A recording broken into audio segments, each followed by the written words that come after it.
துள்ளச்சி தருவதும் ஒரு நாளே பத்தர் கிரகத்தை கதவிய பச்சை பொயில் வச்சு தகவல் பச்சை துள்ளச்சி தருவதும் ஒரு நாளே திட்டித்தைய ஒன்ற பரிவரவி திக்கூட்டு நதிக்கு திக்கி பயிரவி அந்த பயிரவை தொக்கு தொகுதவும் கிட்ட பகுதிக்கு தீரிட என ஓட ஒத்து மலை கொண்ட கலவிசி ஒத்தி புகை பொக்கு பிடியன மெதுவோதை கொட்டுத்தரை வெட்டி பதிகிட்ட குலகை ஒத்து ஒத்து பெறவன பெருமாளே பெருமாளே என்று திருப்புகழை பாட வைத்த எம்பெருமான் இங்கே வீட்டில் என்பதை மட்டும் நினைவில் வைத்துக் கொள்ள எவ்வளவு சிறப்பு இருக்கிறது என்பதை மட்டும் சிந்தித்து பார்க்கிறோம். அருமை மெய்யன்பர்களே, எல்லோரும் சிந்தித்து பார்க்க வேண்டும். எவ்வளவு சிறப்பு கனரக வாகனங்கள் ஈஸியார் வழியாத்தான் செல்லும். உள்ளே வரக்கூடாது. படிக்கட்டிலே யாரும்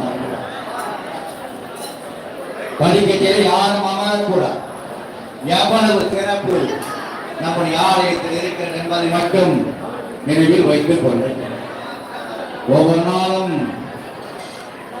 மாலமுருகன் நமக்கு அருள்வாரை கொண்டு நால்வரை பெருமக்களுடைய திருஞான சம்பந்தரை நாம் சற்று நேரத்தில் சிந்தித்து இப்பொழுது திருநாவுக்கரசரை சிந்திக்கலாம். அப்பர் அவர் நேற்று மகாவீர் ஜெயந்தி.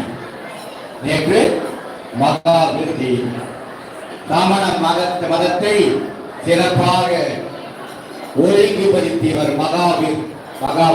பீகார் மாநிலத்திலே பிறந்தவர். எல்லோரும் ஒன்றாக இருக்க வேண்டும் நினைத்தவர். அந்த மகாவீர் ஜெயந்தி உருவாக்கிய அந்த கோட்பாடு சமண சமயம். அந்த சமண சமய கொள்கையிலே ஈடுபட்டவர் தான் நம்முடைய அப்பர். அக்கா திலகவதி அம்மையாருக்கு இது பிடிக்கவில்லை. சைவ சமயத்தை சேர்ந்த நீ சமண சமயத்துக்கு போகலாமா என்று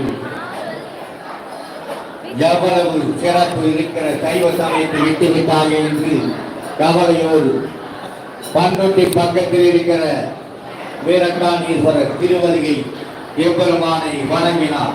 திலகவதி அம்மையார், கவலைப்படாது, உன் தம்பியை சைவ சமயத்துக்கு மாற்றுகிறேன் என்று சொல்லி ஒரு தீராத வயிற்று வலியை யாருக்கு கொடுத்தார்?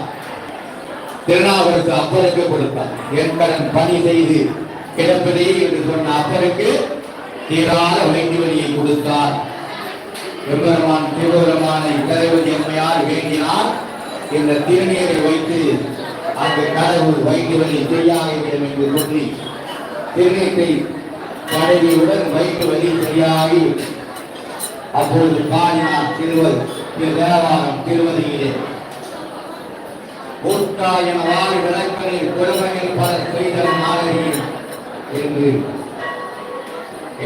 நம்முடைய பெண்ணான சம்பந்தர் பாடிய கோவிலில் வெளியின் கோலங்கள் கூட்டாயன வாரி விளக்கல் என்று அது மட்டுமாக பாடினார். வீடு